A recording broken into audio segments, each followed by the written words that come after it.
O tema da minha conversa com vocês hoje é a segunda palavra do alfabeto divino. Alguém sabe qual é a primeira? Já fizemos essa pergunta já umas vezes. Amor. Amor. Né? Então, a primeira palavra do alfabeto divino foi ensinada por Jesus quando ele esteve conosco há quase 2000 anos atrás. Mas a gente tem uma segunda palavra do alfabeto divino que é mais difícil. Quem não é muito estudioso da doutrina e presta atenção não sabe qual é. Mas se vocês quiserem, pode tentar adivinhar. Reencarnação. Reencarnação. Você é um bom adivinho. Caridade. É verdade, irmã.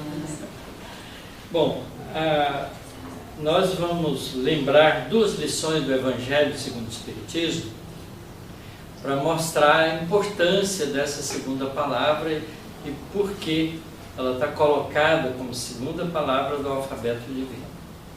Então, no Evangelho segundo o Espiritismo, a gente vai encontrar no capítulo 9, bem-aventurados aqueles que são mansos e pacíficos, uma lição trazida pelo espírito de Lázaro. Então está na parte de instruções dos espíritos nesse capítulo, é a primeira mensagem que Allan Kardec coloca, né, nessas instruções dos espíritos, e ela tem um significado muito importante. Mas antes, para quem não é muito conhecedor do Evangelho segundo o Espiritismo, o Evangelho tem uma função muito interessante, porque ele foi escrito por Allan Kardec, não foi pelos Espíritos, foi por ele, né? Diferente do Livro dos Espíritos, onde a gente tem questionamentos que Kardec faz aos Espíritos e um trabalho todo organizado de estruturação do livro. O Evangelho segundo o Espiritismo, Kardec pensou em escrever esse livro porque ele queria mostrar que a parte moral da doutrina espírita é a cristã, aquela que foi trazida por Jesus. Então ele selecionou dos evangelhos, dos 4 evangelhos, as lições que não dava margem à discussão teológica.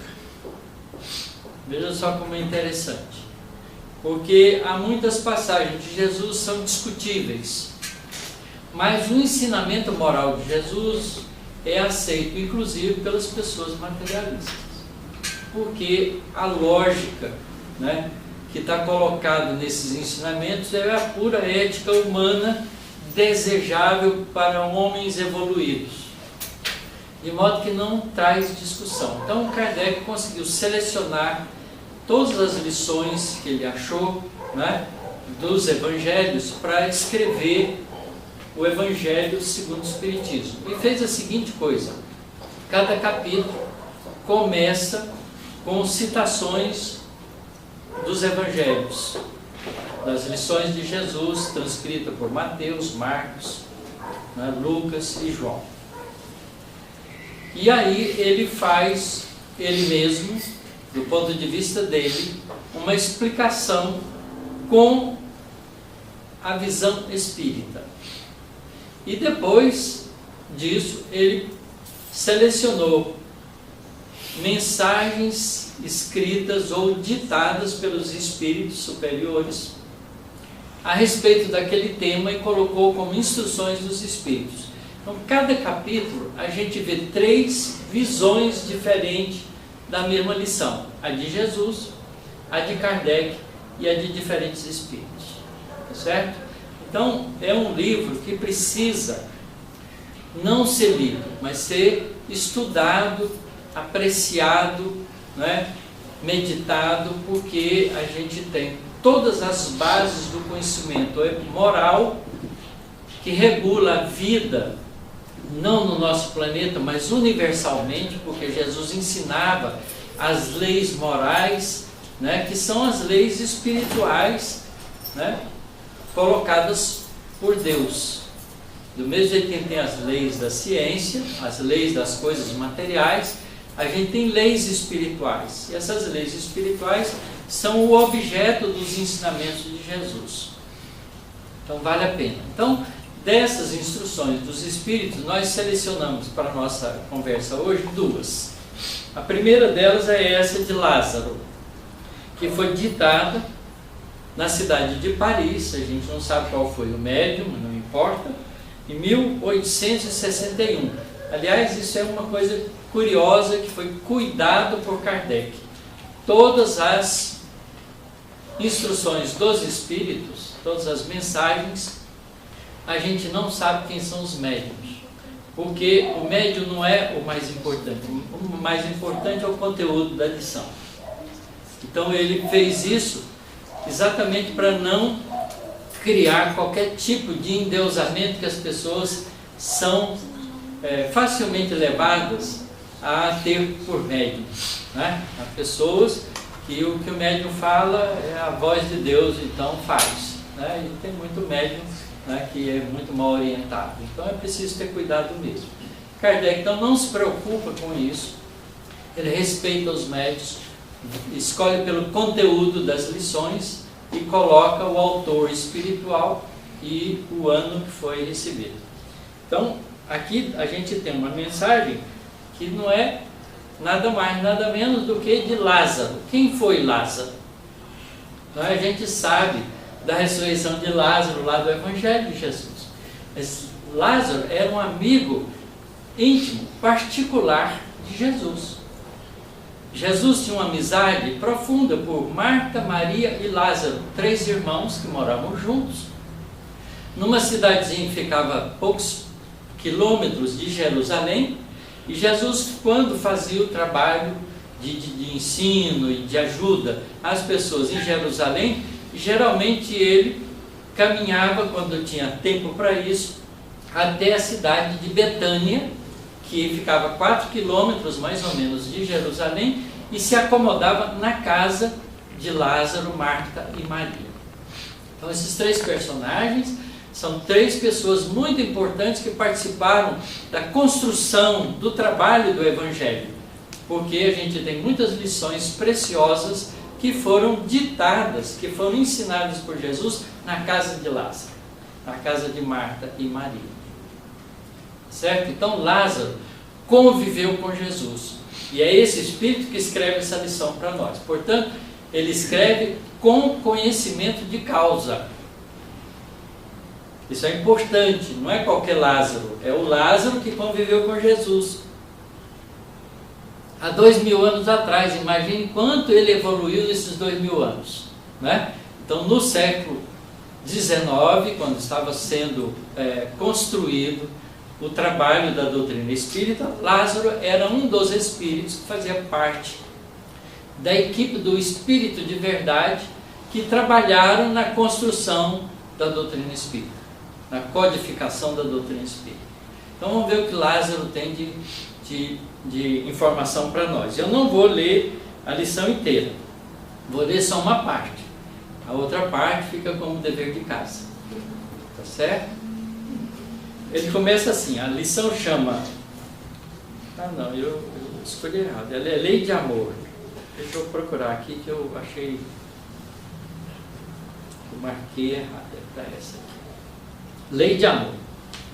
Foi ditado por Lázaro em Paris, 1862. Eu estava numa outra lição de Lázaro, que também é fabulosa, chama Afabilidade e a Doçura. Essa aqui chama Lei de Amor. O amor é o sentimento que, acima de tudo, resume de forma completa a doutrina de Jesus. E os sentimentos são os instintos que se elevam de acordo com o progresso realizado. Ele está dando, inclusive, uma definição interessante de sentimento, tá certo? Que é a evolução das nossas capacidades instintivas relacionadas com o afeto, com o relacionamento. Na sua origem, o homem possui instintos mais avançado e corrompido possui sensações, mas instruído e purificado possui sentimentos. Então tem uma escala de progressão do estado afetivo, né, das emoções para sentimentos mais evoluídos. No ponto mais delicado e evoluído dos seus sentimentos, surge o amor. Não o amor no sentido vulgar da palavra, mas sim o sol interior que condensa e reúne em seu foco ardente todos os anseios e todas as sublimes revelações. A lei de amor substitui o individualismo pela integração das criaturas e acaba com as misérias sociais. Então nós podemos concluir daqui que o nosso mundo não tem amor, porque nós continuamos com as misérias sociais. Isso mostra o nível de evolução ainda do nosso planeta, dos povos, dos espíritos que habitam o nosso planeta, nós. Feliz daquele que, no decorrer de sua vida, ama amplamente seus irmãos em sofrimento. Feliz daquele que ama, pois não conhece nem a angústia da alma, nem a do corpo. Então não é o nosso caso, porque a gente é muito angustiado. Isso significa que a gente não sabe amar ainda. Seus pés são leves e vive como se estivesse transportado fora de si mesmo.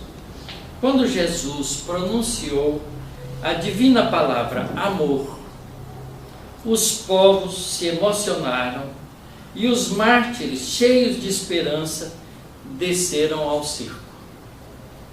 Então essa primeira parte da lição dele fala sobre o amor. Agora vem a segunda parte. O Espiritismo, por sua vez, vem pronunciar uma segunda palavra do alfabeto divino. Razão do nome da nossa conversa de hoje. Ficai atentos, pois essa palavra ergue a laje das sepulturas vazias. Porque as sepulturas estão vazias. Está cheio de ossos. Mas vazias de sentimento, vazia de valores, vazia de vida. É a reencarnação que, triunfando sobre a morte, revela ao homem deslumbrado o seu patrimônio intelectual. Olha que frase importante. Vamos pensar nela. Ficai atentos, pois esta palavra ergue a laje das sepulturas vazias.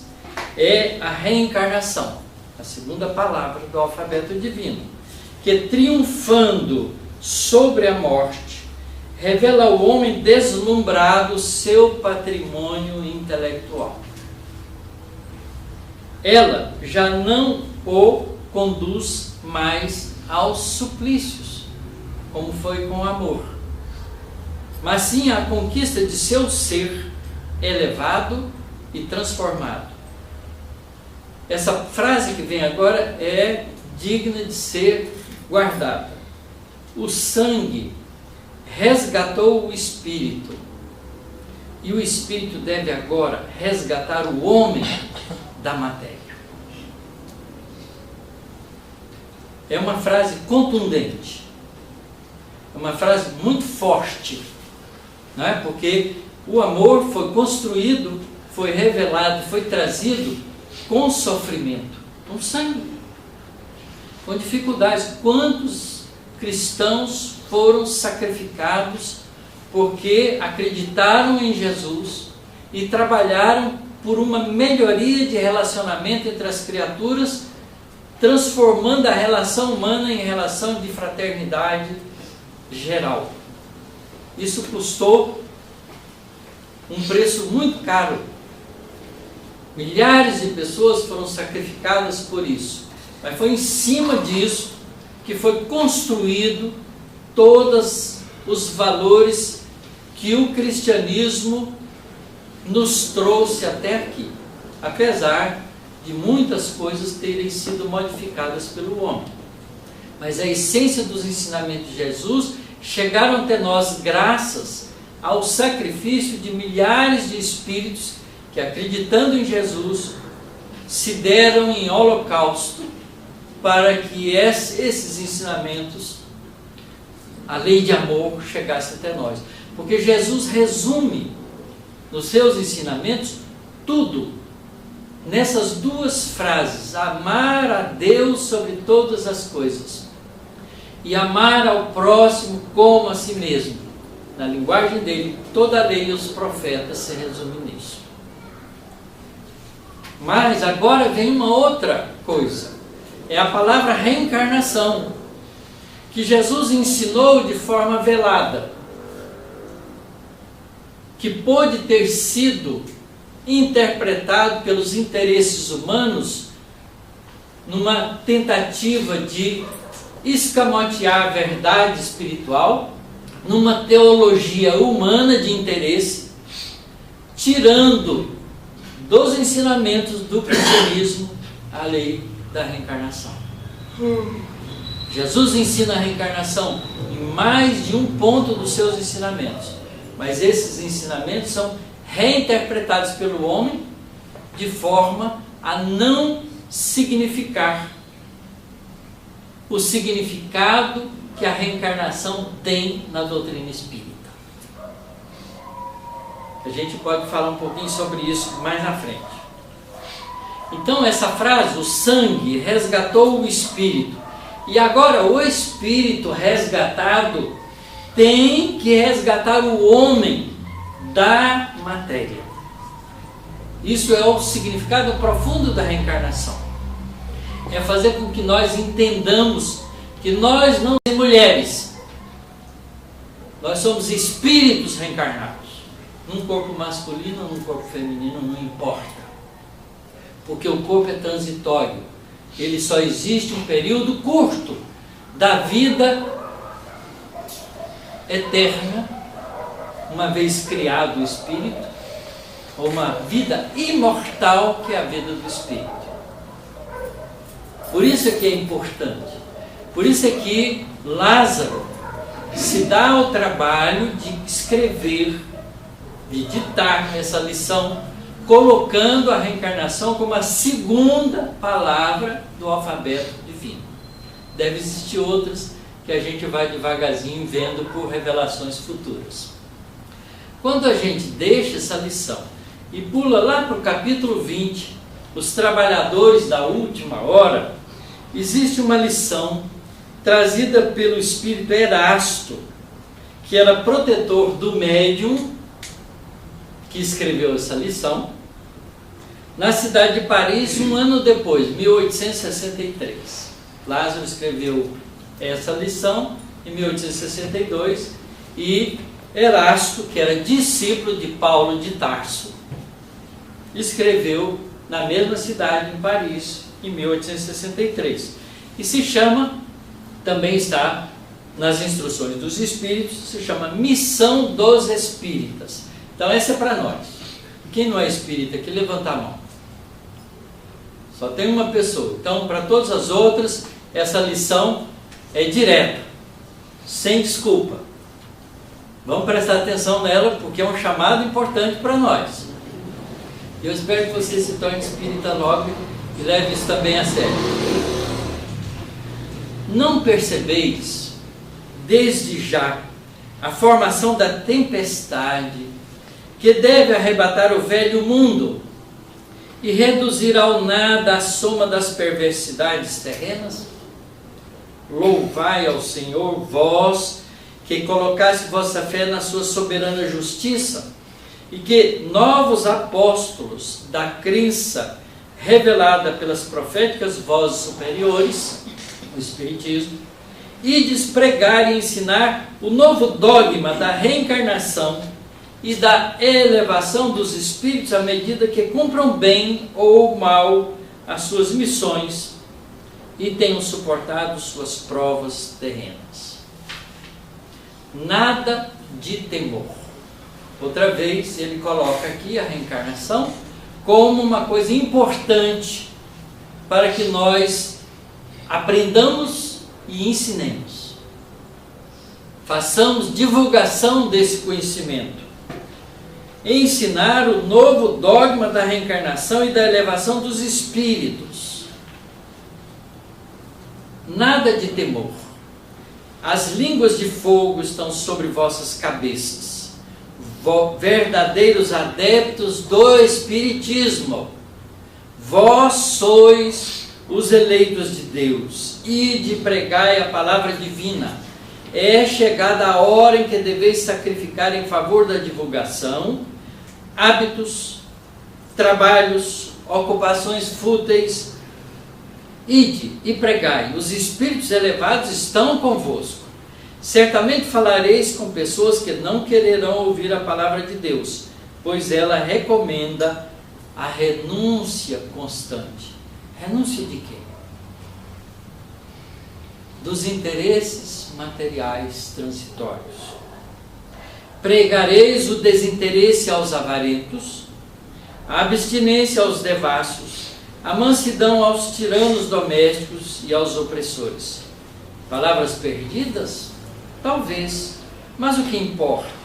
É preciso regar com vosso suor o terreno que deveis semear, pois ele apenas frutificará e produzirá sob os constantes esforços da enxada e do arado evangélicos.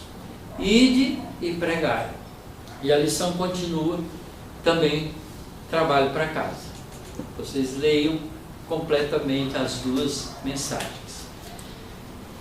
A gente vê aqui a ênfase que os espíritos têm trazido com relação ao entendimento do significado profundo da palavra reencarnação. Que nós, os espíritas, por estudarmos superficialmente a doutrina, pensamos até que a reencarnação é um castigo.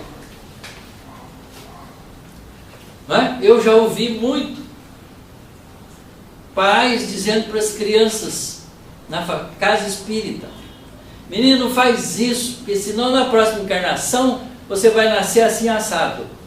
Não chute ninguém, porque você vai nascer aleijado. Quer dizer, a reencarnação é um mecanismo, nessa visão estreita e superficial, da punição de Deus sobre os nossos erros. E nós ainda pensamos assim, porque quando a gente vê alguém sofrendo, vai ser o karma dele. Está pagando o que fez de errado. Será que a reencarnação tem esse papel? Será que é assim mesmo? O que é que está por trás da lei da reencarnação? O que está por trás da lei da reencarnação é a permanência do espírito. E é isso que é importante.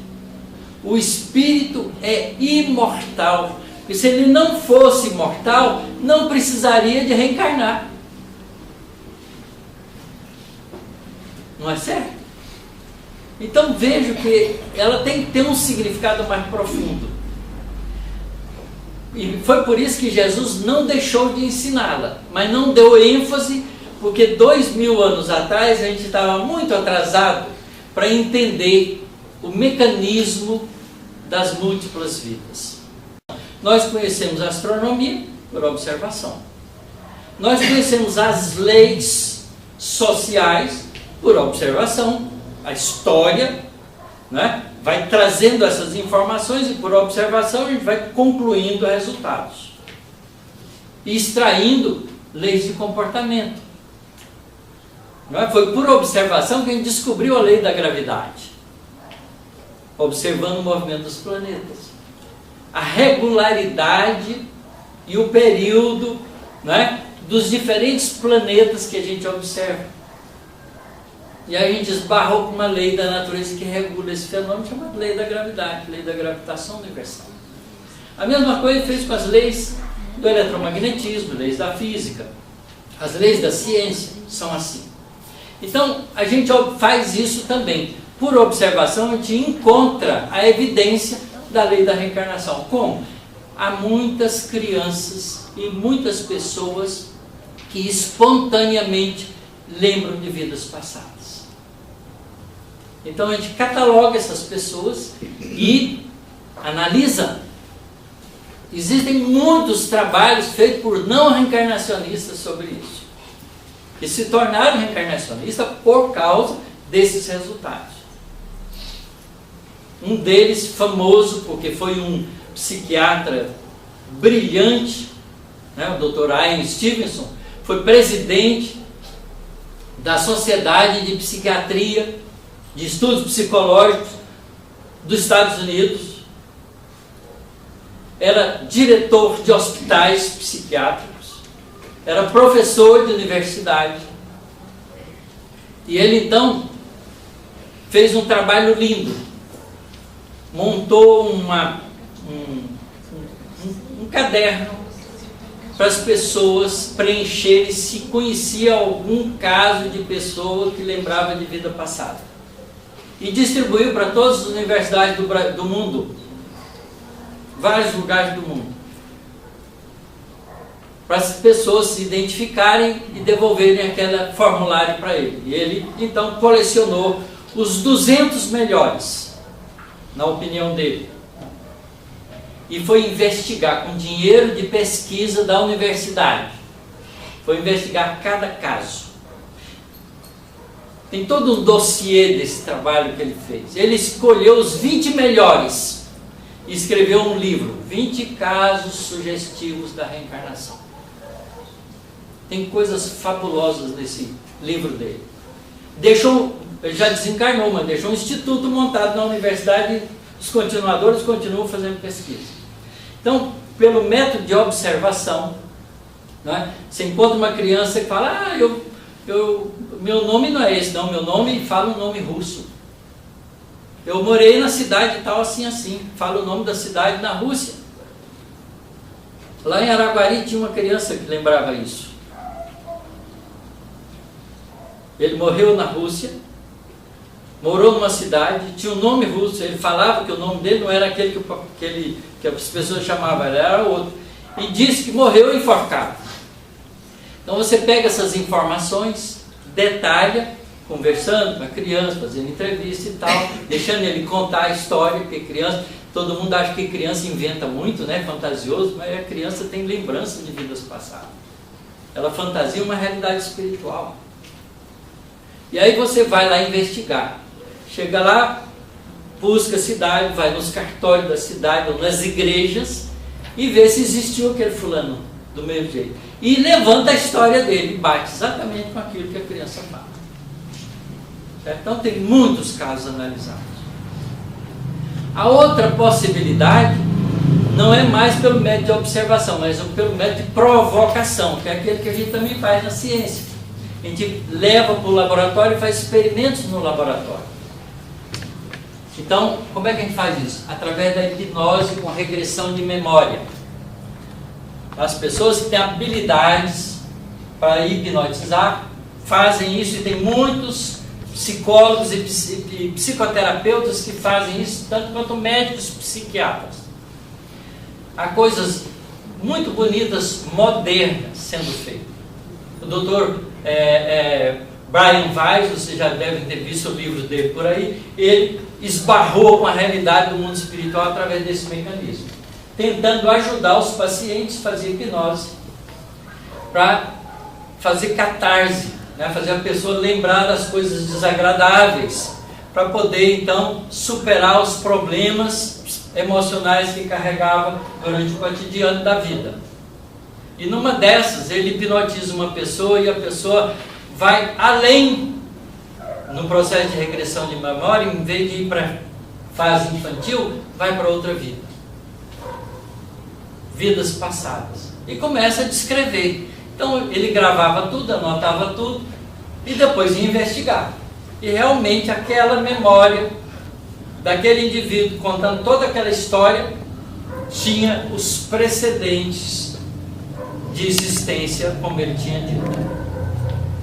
Tem pessoa que você hipnotiza e joga numa vida para trás. Há um caso muito interessante de uma pessoa muito famosa da família Ford, que no estado de transe lembrou de uma vida na França, falou o francês daquela época, tocava piano como francês, puseram ele no piano, ele tocou músicas daquela época e mostrou um sinal que ele tinha aqui, porque ele morreu furado por uma espada num duelo. E tinha um sinal de nascença no lugar. Então, esse processo de regressão de memória, o processo provocado, é um outro método que a gente tem de verificação da reencarnação, de que a gente é espírito, porque isso que é importante, que está por trás dessa história. E a terceira possibilidade é a nossa. Todos nós, se a reencarnação é uma lei da natureza, somos espíritos reencarnados. Então nós já vivemos muitas vidas. Como é que eu faço para lembrar isso? Tem um método, um mecanismo, sem hipnose, sem nada. Sabe qual é? Faça o controle emocional em você. Aprenda a ser emocionalmente controlado. Porque se a gente não lembra das vidas passadas, é porque a gente é emocionalmente descontrolado. E a gente, quando nasce de novo, esquece o passado para começar outra vez sem os traumas de vidas anteriores. Porque o que mais marca a gente são os traumas. A violência que a gente provocou, as agressividades que a gente teve. E a gente marca isso muito forte. E uma das coisas que a gente mais quer é esquecer. Quando a gente passa por um acidente, o que a gente deseja? Tirar aquilo da cabeça o quanto antes. Esquecer o máximo possível. Pois a gente, quando reencarna, esquece. Porque ele não tem controle emocional. Imagina você viver numa família onde um dos seus filhos você matou ele no passado, numa vida anterior. Não dá para viver junto, dá? Com essa lembrança? A menos que a gente tenha controle emocional e não deixe aquilo perturbar a gente. É um problema vencido. Mas se a gente nasce junto é porque ainda não está vencido. É porque a gente precisa vencer. Então a gente não lembra. Mas se a gente começar a fazer autoeducação, para ter controle sobre as próprias emoções, devagarinho, a nossa memória que está velada pelo processo da vida física, vai abrindo e a gente vai lembrando. Há pessoas que vão passear na Europa e tem o tal do déjà vu quase todo instante, né? Chega no lugar, nossa, mas eu conheço isso aqui, eu já vim aqui. Isso aqui não me é estranho. Tem gente que lembra. Há uma pessoa que eu conheci, que ela lembrou, foi em Paris, ela lembrou a casa que ela morou na vida passada. É fantástico isso.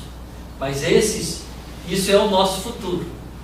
Quando a gente tiver equilíbrio emocional, a gente vai lembrar de todas as nossas existências.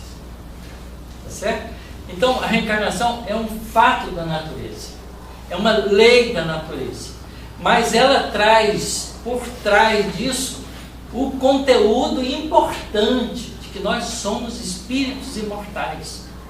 Que a vida mais importante não é a vida vivida na matéria, em função da matéria, mas a vida vivida no corpo físico em função do progresso espiritual. E é isso que os dois espíritos estão nos chamando a atenção. Por isso a reencarnação precisa ser compreendida claramente. E a gente, então, para não alongar mais, nós vamos encerrar lembrando o seguinte: nós vivemos, segundo a doutrina espírita, né, no capítulo As Muitas Moradas na Casa do Meu Pai, do Evangelho, Kardec faz uma classificação dos mundos em 5 classes: mundos primitivos, mundo de provas e expiações, mundo de regeneração, mundos felizes e mundos celestes. Então nós estamos no mundo de provas e expiações, que é o segundo da categoria de evolução.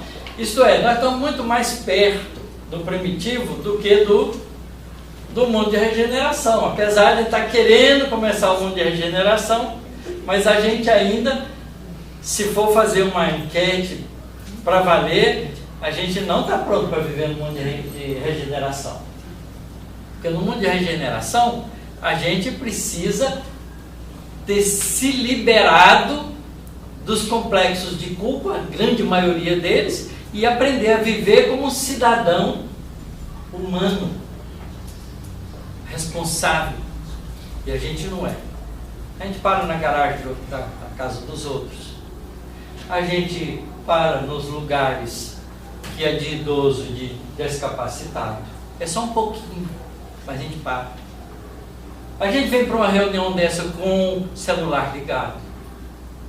Porque não é importante a reunião, mas é importante quem vai me chamar no celular. Não é? A gente vive uma vida que não é em função do bem coletivo. A gente vive uma função do egoísmo ainda. Então a gente não está pronto para o mundo de regeneração. Porque no mundo de regeneração vai ter que viver como vive em nosso lar.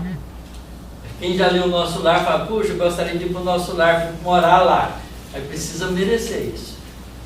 Não é qualquer um que vai, se vai para o nosso lar, quando tem problema, vai para a Câmara de Auxílio. Né?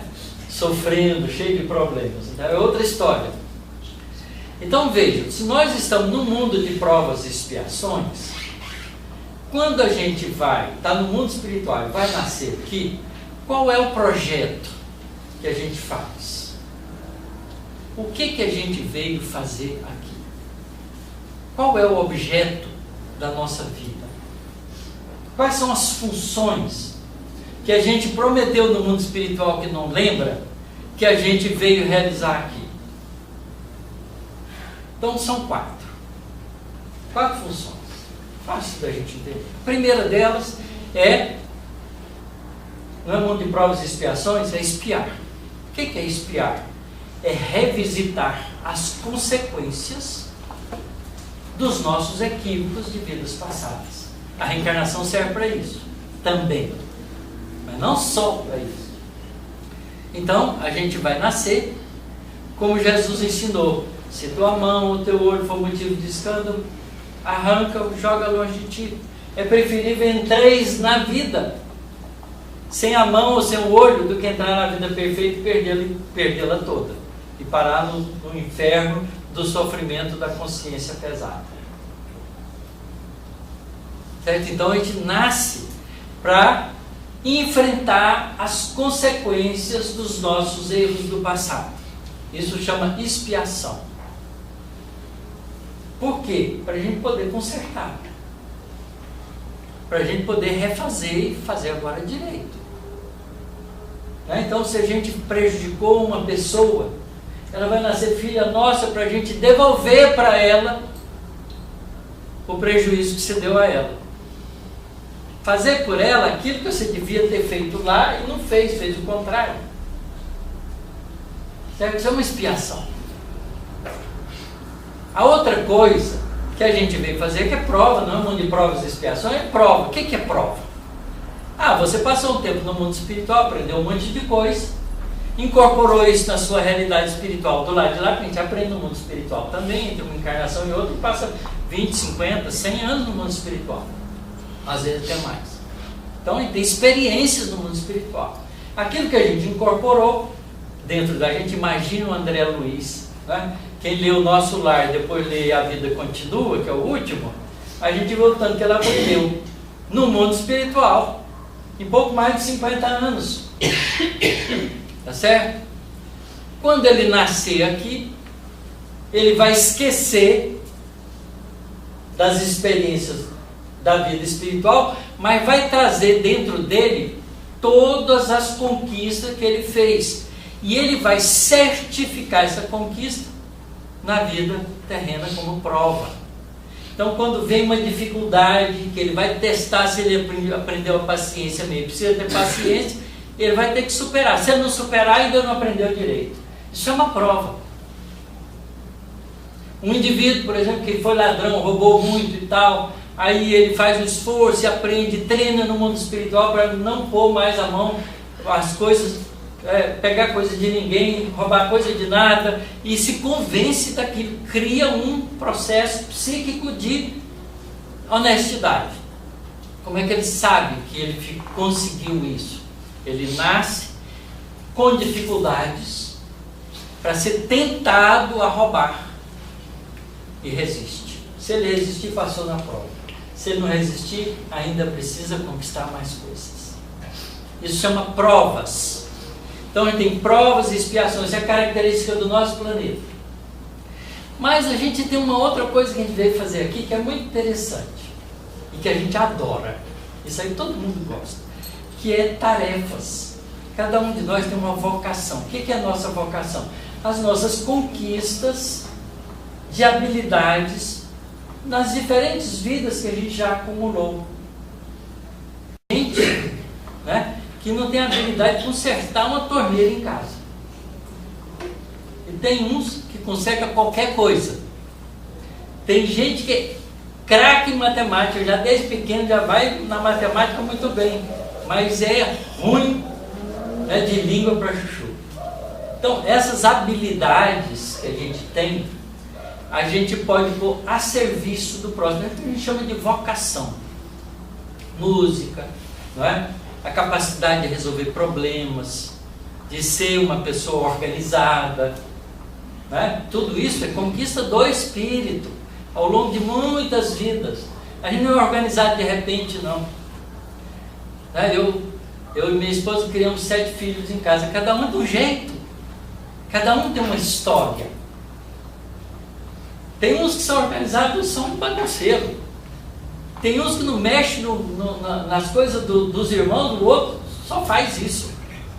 Mas faz parte das habilidades e das conquistas que a gente vem fazendo ao longo de muitas vidas. Então a gente tem habilidades. Tem pessoa, o meu pai foi um caso desse tipo. Meu pai aprendeu marcenaria com competência em 1 ano. Em 1 ano ele era capaz de fazer uma escrivaninha cheia de rococós, porque ele aprendeu isso rapidamente. Era a habilidade que ele já tinha. Foi artesão muitas vidas, não é? A pessoa que foi artesão muitas vidas tem muitas habilidades. As pessoas que são muito regradas, foi militar muitas vezes, ou religiosos, criaram disciplina para isso. Então, as habilidades nossas, a gente põe a serviço, vira a nossa profissão. Você não vai ser engenheiro, vai ser médico, vai ser isso, vai ser aquilo, sem essa coisa interna, essa vocação interna, que é o conjunto das suas conquistas. E a gente gosta de fazer isso, a gente adora mostrar o que a gente sabe. Aqui, olha, numa casa espírita que faz feijoada, as cozinheiras não dão lugar para outro, porque só elas sabem fazer feijoada. É mais ou menos assim. Ninguém, não, deixa que eu faço. Eu faço melhor do que você. E aí ele tem prazer em fazer, mas não dá vez para outro, porque aquilo é dela, né? A gente não sabe passar as coisas para outro. Então, como tarefeiro, como realizador de tarefas, de trabalho, que beneficia não só a você, a sua família e a sociedade, nós também realizamos isso aqui como uma terceira atividade. Expiação, prova e tarefas. Então você pode ser um bom engenheiro, ajudar muitas pessoas, mas pode ser um engenheiro daqueles sem vergonha, que só quer passar a perna no outro. Depende do moral que você juntou com a sua habilidade desenvolvida. Tem muito médico, não dá para confiar, não é? Tá certo? Ele é médico, mas quer ganhar dinheiro. Dane-se, eu estou preocupado se você vai morrer ou não vai morrer. Tá certo? O cara está quase morrendo, está fazendo cirurgia nele ainda, para ganhar dinheiro. Certo? Então existe de tudo. Então a gente pode exercer a tarefa de forma construtiva, ou a gente pode exercer uma tarefa egoisticamente. Certo? Então se a gente tem uma visão espiritual, a gente promete do lado de lá ser um tarefeiro servidor. Mas tem mais uma atividade que a gente veio desenvolver aqui. Qual é? Qual que fala? Expiação, prova, tarefas, profissão, atividades, né, de relacionamento, de troca de necessidades, né? Porque você faz uma coisa, outro faz outra para você e a gente vive em sociedade assim. Mas tem mais uma. O que a gente veio fazer aqui? Evoluir. Continuar aprendendo. Porque, gente, é espírito em andamento. Então a gente não pode parar de continuar aprendendo. Então a quarta tarefa é um bom estudante, um bom aprendiz. Uma vez eu fiz uma palestra numa casa espírita, a senhora sobre uma série de coisas. A senhora veio falar comigo depois, olha, eu adorei sua palestra, mas não é comigo. Nessa encarnação eu vim para trabalhar, não vim para aprender. É a escolha dela fazer o quê? Está largando uma das partes no meio do caminho, né? Pode ser que na próxima encarnação ela venha querendo aprender com dificuldades, porque ela tem que vencer. Então é melhor enquanto a gente pode. Não tem esse negócio, eu estou velho para aprender, não. Quem aprende é o espírito, não é o corpo. O corpo às vezes dificulta o aprendizado, porque ele vai ficando cansado, mas e daí? Isso não quer dizer que você precisa parar de aprender. Então tem que aprender desde o começo, lá da infância mais primeira, até a última infância da gente, lá com 70, 80 anos, não importa. A gente é aprendiz. Então não se concebe para nós que somos espíritas ficar sem ter com clareza na cabeça da gente essas 4 coisas, fazendo esforço de fazer o melhor. A gente tem que espiar muito bem, transformando a expiação em recurso de aprendizado. A gente tem que passar pelas provas com humildade, aquilo que não aprendeu, não reclama, tente mais vezes. Não é? Estude mais, aprenda mais e cresça para vencer aquilo. A gente tem que realizar as nossas tarefas com fraternidade. E isso todo mundo pode. Imagina um indivíduo que é assessorista de elevador. O que ele pode fazer? Ele pode transformar o dia daquelas pessoas que sobe, desce, passa por ali, num momento agradável. Fazendo um cumprimento, tratando com gentileza. Não é? Isso muda a pessoa. Às vezes a pessoa chega nervosa, cansada, às vezes é um prédio de consultórios médicos, está aflito com um problema de doença. Às vezes uma palavra tranquila ou um sorriso amigo, uma gentileza dentro do elevador faz a pessoa dar uma aliviada. Isso é tarefa com amor. O professor que dá aula para ensinar os alunos, lembrando que os alunos vão virar adultos no futuro e fazendo o melhor, é um professor que está exercendo a tarefa de maneira construtiva. Mas se ele achar que ele ganha pouco e não tem a obrigação de fazer só aquilo e já chega, ele é um professor que não está cumprindo a tarefa espiritual que lhe é devida, ou que ele muitas vezes providenciou lá no mundo espiritual, mas está esquecendo pelo interesse material aqui. Isso vale para todas as profissões, para todas as atividades. Aí você vai assim, mas a dona de casa também, não é? Porque todo dia tem que ir lá limpar a casa, fazer comida e tal. Você pode fazer isso com má vontade, se encontrando chateado, mas pode fazer de outra forma. Se eu limpar a casa, aqueles que eu amo vão viver na minha casa num lugar limpo. Estou fazendo bem para eles. Eu tenho que fazer uma comida, vou pôr amor nessa comida, porque isso vai dar saúde para aqueles a quem eu amo. É diferente de fazer por obrigação. Todas as tarefas a gente pode fazer isso. Então pode ser e deve ser um bom tarefeiro. Não é? Então a gente tem os ingredientes que a doutrina espírita nos dá para viver essa vida terrena, não como homem e mulher, mas como espírito imortal. Lembrando que a gente está investindo na melhoria permanente, contínua de nós mesmos. E é esse o significado profundo de entender a reencarnação. Por isso que ela é importante. Porque ela é capaz de fazer esse salto de qualidade na nossa vida. Porque ninguém reencarna senão sendo um espírito imortal sujeito à lei de evolução. Por isso é a segunda palavra do alfabeto divino, bem colocado pelo Espírito Lázaro. Façamos uso disso ao nosso próprio benefício. Muito obrigado pela paciência de vocês.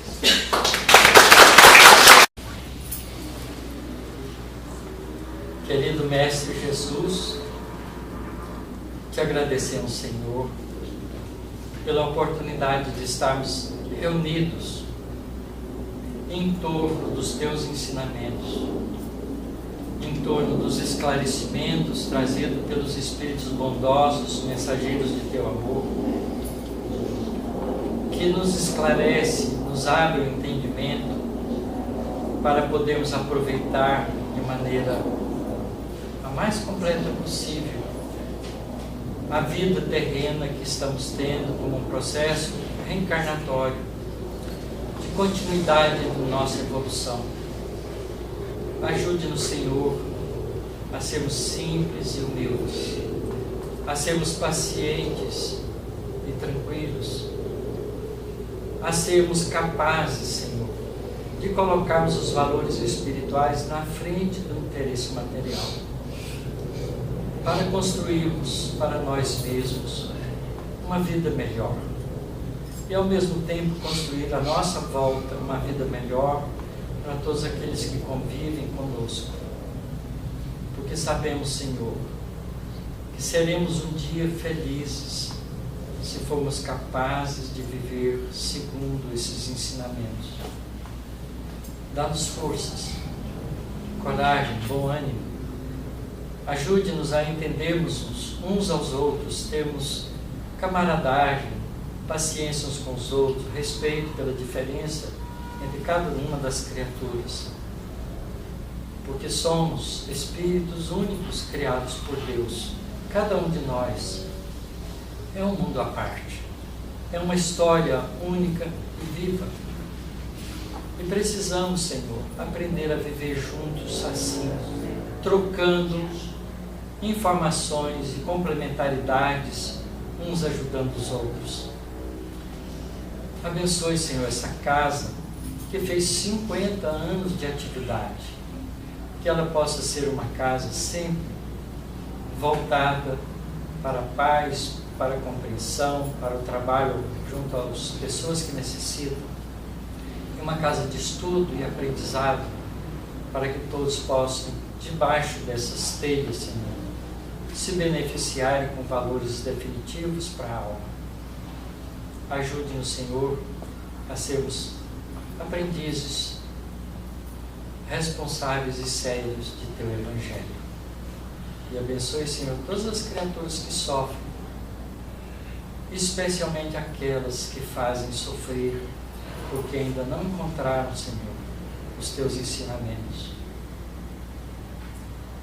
Abençoe o planeta Terra, todos os nossos irmãos em humanidade. Que assim seja, Senhor.